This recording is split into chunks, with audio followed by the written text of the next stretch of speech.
Vous en avez marre? Moi aussi. Ils vont trop loin? Alors moi aussi. Nouvelle émission, nouveau format, nouveau rendez-vous qui reviendra tous les...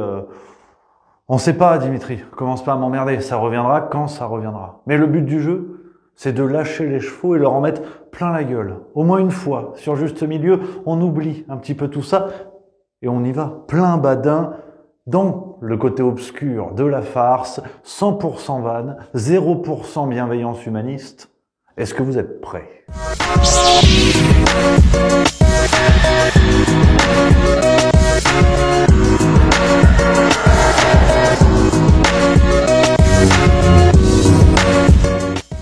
Ça y est, Emmanuel Macron a son nouveau joujou, Michel Barnier, 73 ans. Alors l'avantage, c'est que ça lui rappelle la maison. Ça a fuité ces derniers jours-là. C'est du tout frais. Le nom, pas Michel Barnier. Voilà. Pas de malentendu. Alors, nouvelle méthode, nouveau gouvernement, nouvelle pelletée de Playmobil. On a vu, là, les noms sont sortis. On a, plus ou moins que des inconnus au bataillon et on va découvrir que certains ont des casiers judiciaires qui ressemblent bien plus à des vestiaires Basic Fit, mais c'est comme ça. Alors, forcément, on est humaniste, certains vont nous manquer. Sniff. On va regretter dans Éric Dupond-Moretti l'expérience du barreau. On va regretter dans Gérald Darmanin la maîtrise des dossiers. On va regretter dans Gabriel Attal Stéphane Séjourné.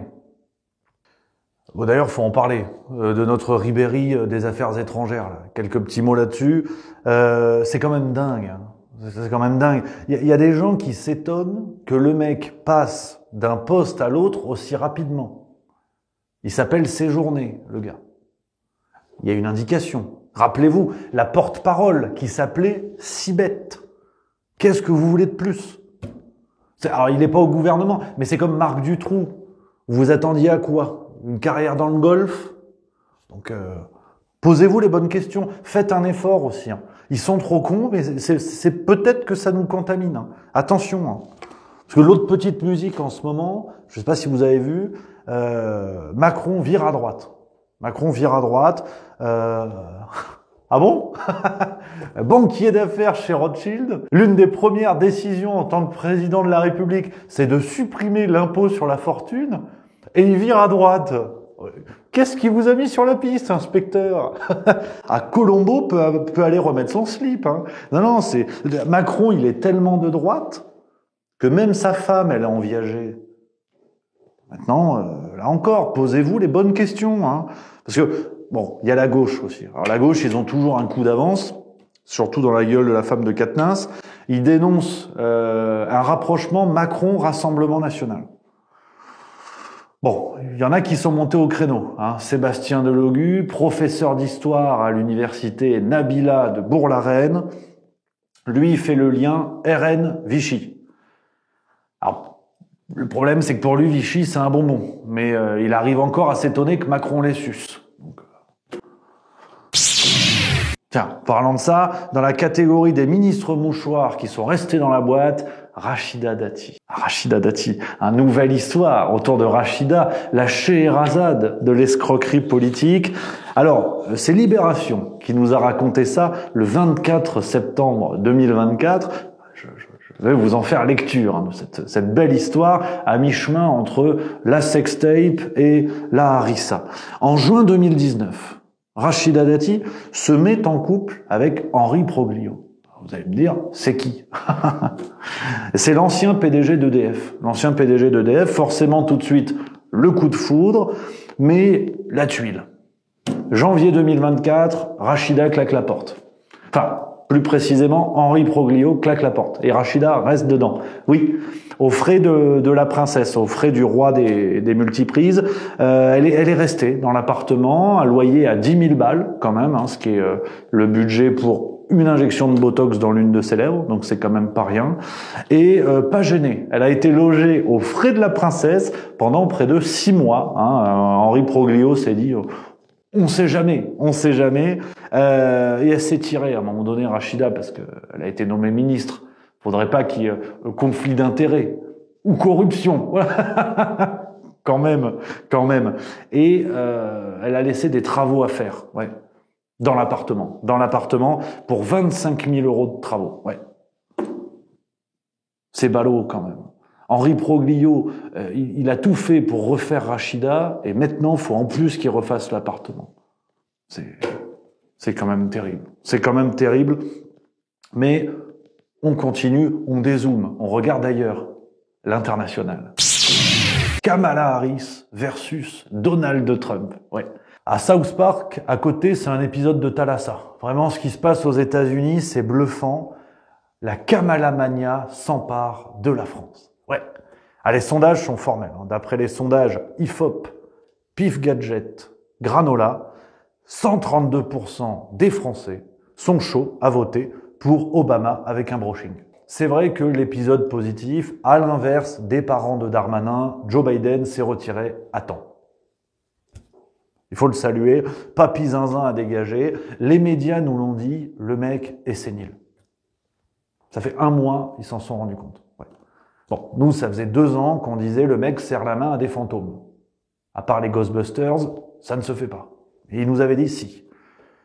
Il nous avait dit ça se tient. Alors je ne suis pas gériatre, et encore moins président de la République. Mais on avait une piste, mais ils nous ont dit si c'était du complotisme d'estimer que quand on disait de Joe Biden qu'il en tenait une couche, c'était pas qu'une expression. Alors Kamala Harris, c'est celle qui va faire gagner le camp des démocrates maintenant. Alors niveau gastrique, elle aussi elle se chie dessus, mais en débat, ouais. Ils ont fait un débat avec Donald Trump il y a 2-3 semaines. Ça a été révélé qu'elle connaissait les questions à l'avance. Et elle a réussi à se tromper. Donc on est bien. Marlène Schiappa à côté, c'est d'une profondeur inégalée. Sincèrement, sans aller toucher jusqu'au fond Marianne. Mais Kamala, ce qui est bien, c'est qu'elle a la gueule de l'emploi. C'est 9 sur 10 sur l'échelle de Cahuzac. Donc on est très très bien. Vice-présidente du Père Fouras, vous le savez. Elle a tout fait pour faire gober aux gens pendant 2 ans qu'il était en pleine forme. Voilà. Quand Joe Biden lui disait « je pète la forme », Kamala avait le nez bouché. Sans transition, Jeux Olympiques, évidemment, le sport, la parenthèse enchantée. Alors, parenthèse enchantée qui s'est refermée. Par contre, le QI d'Anne Hidalgo est toujours en chantier. Pour sa part, les anneaux sur la Tour Eiffel, le périph' à 50 km/h, Anne Hidalgo veut garder tous les trucs de l'été qui ne servent plus à rien. Voilà. Alors paraît-il qu'elle veut même installer Lucie Castex place Vendôme. Je sais, voilà, on verra après un plug anal, une première ministre avortée. Bon, bah pourquoi pas. C'est la magie. C'est la magie. Alors les Paralympiques. Ceci dit, voilà, je vois des sourires sur vos visages que je vais immédiatement effacer. Gros coup de gueule. Gros coup de gueule contre l'Ukraine.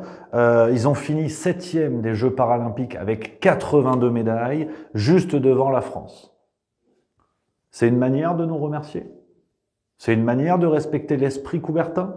On a tout fait pour leur fournir plein de nouveaux athlètes paralympiques tout neufs en les envoyant à la guerre. Et ils finissent devant nous. C'est ça le remerciement de tous nos milliards qu'on leur a donnés. Bon, sans nous demander, mais on leur a donné. Non, excusez-moi. Vraiment, il y a des colères qui sont saines, comme disait Ségolène Royal. Télévision. Je suis en train de bosser sur une fusion entre l'horoscope chinois et les politiciens français. Oui, pour l'instant, ça n'a aucune forme. On dirait Carla Bruni en bikini. Mais j'ai une idée. Si nos politiciens étaient une émission de télévision. Je bosse là sérieusement là-dessus. J'ai quelques idées. Marlène Schiappa dans Apprendre ou à laisser. Par exemple. Laurent Wauquiez, un dîner presque parfait. Emmanuel Macron, on a échangé nos mamans. Ou, attends, la dernière, Adrien Quatennens dans les 12 coups de midi. Voilà. C'est une idée, c'est un concept. Dites en commentaire si vous avez d'autres idées, je pense qu'on peut s'amuser. Pour finir, sur une note de bonne humeur, le procès de Mazan, évidemment, vous en avez tous entendu parler. 200 vedettes ont signé une tribune dans Libération contre la domination masculine. Ouais. Alors les signataires, Eddie De Pretto, Guillaume Meurice, Gaël Faye et compagnie, donc une belle première ligne de rugby. J'ai cherché. On n'a toujours pas trouvé la tribune pour condamner Jean-Marc Morandini. C'est marrant, hein. C'est fou ce monde du showbiz. Tu sais, dans leur milieu, il y a encore plus d'histoires de mineurs que dans Germinal, mais ils font des tribunes tous les mercredis pour donner des leçons de morale. C'est quand même fou. C'est quand même fou. Mais bon, je crois que c'est tout. Je crois que c'est tout pour aujourd'hui. On va refermer cette parenthèse du côté obscur de la farce. Sachez qu'on va se retrouver très bientôt. Vous avez envie de rire, moi aussi. On a surtout envie de leur en mettre plein la gueule. À bientôt.